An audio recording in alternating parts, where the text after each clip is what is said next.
एक railway station पर एक भिखारी रोज बैठकर भीख मांगता था। लोग आते जाते उसे देखते, कोई कभी सिक्के डाल देते और ज्यादातर नजरें चुरा लेते।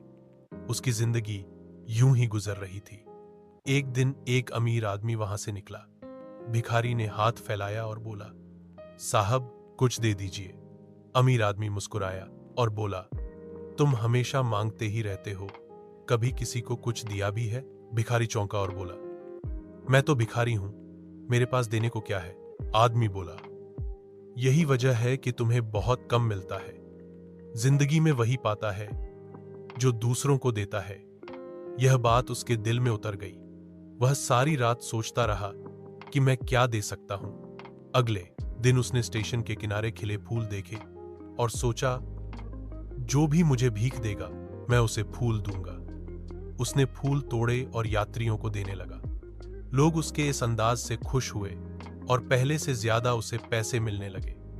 अब लोग उसे फूल वाला भिखारी कहकर पुकारने लगे। कुछ ही समय बाद वही अमीर आदमी फिर स्टेशन आया। भिखारी ने उसे भी फूल दिया। आदमी ने मुस्कुराकर कहा, अब तुम भिखारी नहीं, व्यापारी हो। यह बात सुनकर उसका आत्मविश्वास और बढ़ गया। उसने ठान लिया कि अब भीख नहीं मांगेगा। उसने फूल खरीदकर बेचना शुरू किया।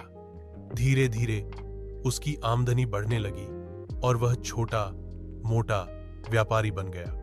कुछ महीनों बाद उसने अपनी दुकान खोल ली और मजदूर भी रख लिए। अब वह भिखारी नहीं बल्कि सफल व्यापारी था।